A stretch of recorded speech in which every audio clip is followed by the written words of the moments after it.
Right. Right, good morning. We're live on air now. This is another Costa Women Hangout with me, Fiona Catchpowle. My special guest today is the lovely Elle McKenzie. Hi, Elle. Hi, Fiona. How are you? Yeah, I'm great. It's still some lovely weather that we've got going on here in Spain for November. Yeah. So, but no doubt, come January, we will be whinging and moaning about it Yes. again. Yes, I expect so. I know, I was just thinking how wonderful it is to be wandering, sort of padding around the apartment in bare feet. I've got to go to a meeting in Coventry in a few weeks' time, and I'm thinking, oh, I'm going to have to get the socks and boots out. I know, and then a coat. I was in Yes, Spain and for a quite coat. a few years without a coat and then had to Yeah. go back to England.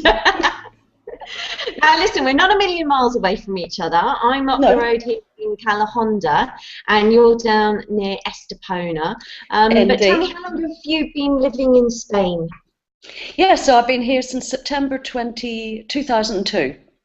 So yeah, 12 years and a couple of months now, and still love it, and kind of amazed that I've managed to sort of stick it out and survive when, sort of so many other people that I first met when I arrived here have had to go home, sadly. Yeah, it does. You do need some determination to in some ways to Yes, live just to in a stick it new out, and a bit of ingenuity, I think, and flexibility, and the ability to do different kinds of jobs, I think, to survive if you're not, haven't won the lottery, which I haven't yet, and I've forgotten to check my ticket this morning. So who knows? I could be talking to a So millionaire. you could be. Indeed, you could.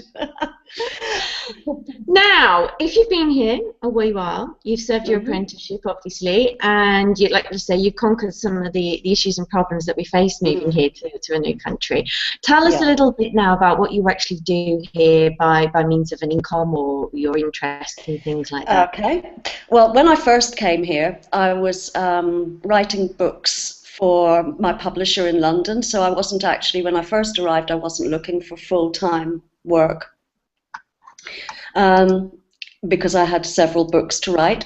But I'd started working part-time in a Book World bookshop in San Pedro as a way of getting to meet people. And then I was looking for some more sort of more profitable employment. And my son's school closed one day, and it was a panic for all the parents.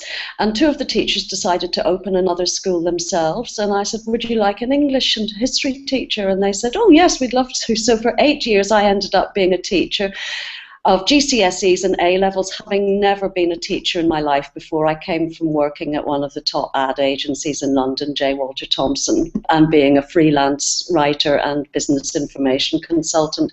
But still, that worked out very well. And then the school And closed that's suddenly. flexibility for you, though, isn't it? So you were able to turn your hand and use your skills that you had to Yes. best advantage at that moment.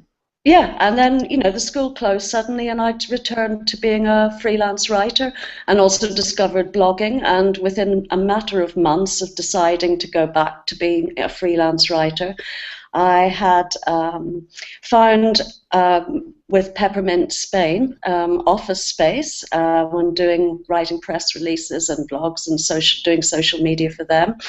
And then lots of clients in Gibraltar, and then clients in the UK now as well. So within a matter of literally a year, the business has taken off really quickly. I think largely thanks as well to the fact that the climate for writers has suddenly changed radically as well. Yeah, we were discussing influencers, the bloggers being the new influencers. Yes. Bloggers being the new influencers. Gosh, hat off to you, Ali. I don't know how many times you said that, but I can't do it. And that is what you do, and that's sort of where we've become connected, because I follow your Yes. content creation on Facebook, and then Yeah. likewise in return. One of my loyal fans here. I am. You Tell me are, how that's yes. all going. How's that all going? Really, I should say swimmingly, because I've got a nice spread of blogs to write. In Spain, I do a lot of blogs for real estate companies. I do a marketing blog for Peppermint, which is slightly more challenging because you're sort of more limited to some extent with the content that you can put up. And for Stay Sure Insurance in Gibraltar, I write an Ask the Experts blog, which is a wonderful opinion-led piece in which I can moan and groan about anything that affects the over 50s. So you get to do your rant and rave Yes, I do. I do get to one place where I can discuss anything that I sort of want that's about the, that relates to the over 50s, and I really, really enjoy that. So that's pretty good. Going back then 12 years or so, and over the time that you've spent here, obviously with children as well, then, what top tips would you give to somebody looking to move over here with children? I think the first one is to really sort of seriously think about where and how you want to educate them, and think about what age they are. When I arrived, my son had already finished primary school in London, so putting him into Spanish state school wasn't particularly an option so he went into an international school. And then you need to think about, but if you've got to come in with very young children, then probably the Spanish state system is maybe a place to start, to certainly give them language skills and then move them to other places. So I think with children it really does require some thought, particularly if you've got older children that are nearing the teen years. How and where you're going to live, it can affect them quite, sort of significantly, I think, here.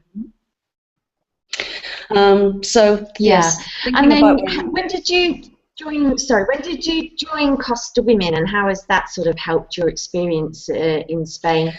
I think I joined Costa Women pretty early on when I started back writing, and when I was teaching myself Facebook, because that was one of the things I decided to do, was to teach myself how to tweet.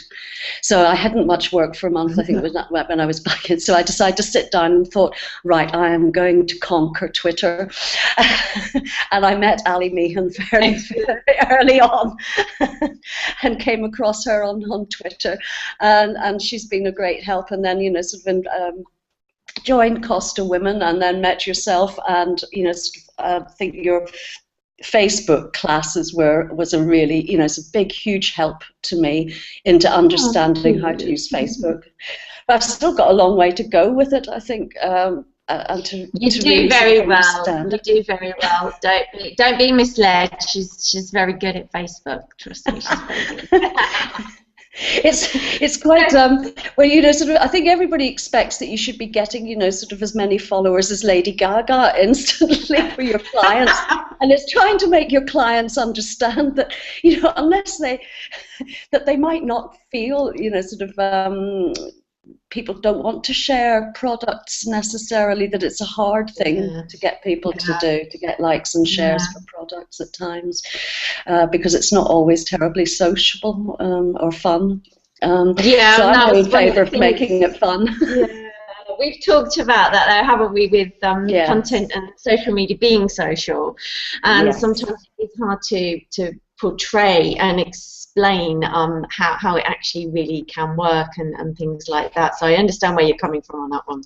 Yes, I mean, I have one client that you know of who is very easy to share socially, and that's the Warwick Rowers calendar, because there's quite a lot of people who like to share photos of very buff-looking boys, and so that's a very easy one for you, isn't it? That's an easy one. So just to clarify now, so you're a content creator, and you're doing all of this for Peppermint Spain, and you have a few clients. But I have asked you if there is a particular new client, and I need to. I've been instructed by she who must be obeyed that prior to showing a clip of this picture, that we need to have a warning triangle. So if you are slightly faint-hearted in any which way, please avert your eyes and cover the screen. Because one of your new clients is connected via your brother being the photographer, which I have to say is awesome. awesome photos. And you're now the content creator for the website. Indeed, for Rowers Club. Give us a sneak preview and hold it up. I don't think we're allowed to have it on screen for long because I think YouTube might shut us down. Oh, can you see it? Yes, that's the calendar. Yeah. Now, okay, that's enough already. And if we want to see more, this is a very good thing here. We can, if we start following you on Twitter and on Facebook, you do have more to reveal on there, don't you? Exactly. You can find the at Naked Rowers, and it's all for a very good charity called Sport Allies, which the boys and my brother have launched from proceeds from the calendar, and it's to fight homophobia in sport and through sport. So. And now it's been going a couple of years now, which I didn't realise. Tell us how much they've raised already. Well, in the first, it's actually 5 years it started, and it was maybe they, made a couple of thousand in the first year, and now it's more like 250,000 that they've raised in the last year, and have been on Good Morning America, sold in 77 countries. And even one copy was bought by the Vatican City, so it gets to all the best places. Oh, we should send one to the Queen. She can't be outdone by the Pope. No, I mean, because the princesses Beatrice and Eugenie have copies, and oh, really? So it's by royal command, then? Really? There's no way you can. Oh, yes, the royals do know about it, and in fact, they launched this week, just in London. Sir Ian McKellen launched the new calendar for 2015 at the Mayfair Hotel. So there's lots of photos on social media of him. I saw that bit. Yes, I didn't. Yes. Course, yes, so he's a big supporter of the charity and the calendar, so it's all great. And we're selling it. You can buy the calendar online, but often they have it Book World in Puerto Banús. You can ask for it in there as well. Oh, okay, right. So we could pop down there and get our own copy. I do need a calendar. Everybody needs a calendar. And why not have one with some very nice photos? Yes, I can't see any problem with that whatsoever, and I think it will be a big seller with the Costa women ladies. So, yes, indeed. Now, I think this is, another example of how online meets offline. You are content creator for things online. You met Ali online, but we've then now met offline because you came to one of my workshops, and now we do Google Hangouts. So it's a full circle of how things network. Yeah, no, I'm really keen to find out more about how all this works. And somebody said to me, "Oh, you should have your own YouTube channel." And I thought, that's another step I haven't thought of, But again, there's all these different tools now that we've got to, spread the word about what we do and publicize our businesses, and it's really great. And it's great that somebody like yourself is sort of almost, in effect, conquering your fears, as it were, and doing what you do really well, and then working out how to spread it to more and more people, which is really cool. So, thank you. No, I'm loving it. It's the best fun I've had in years.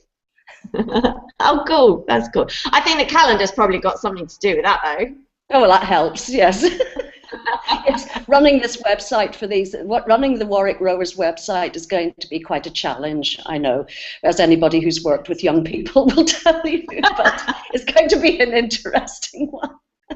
Absolutely. Well, listen, thank you for sharing some of your top tips today and a little bit about yourself, and we're going to put all the links underneath the video and how people can get in contact with you if they want some content. As I mentioned you when I was on stage last week as well, and then we can all keep up to date with what's going on with the Warwick Rowers Club, just purely from a research point of view, to see how your content has evolved and how the marketing evolves as well. Yes, so, exactly. Yes, it's not anything to do with the aesthetics. It's just purely for market research purposes. Absolutely, yes. Listen, thank you ever so much for taking time out of your day to join me on this Google Hangout for Costa Women, and we look forward to hearing more and more about you in the future. Okay, thank you for inviting me. It's a great opportunity and really enjoyed it. Thanks, Fiona. All right. Enjoy the rest of your day. Bye-bye. And you. Bye-bye. Bye.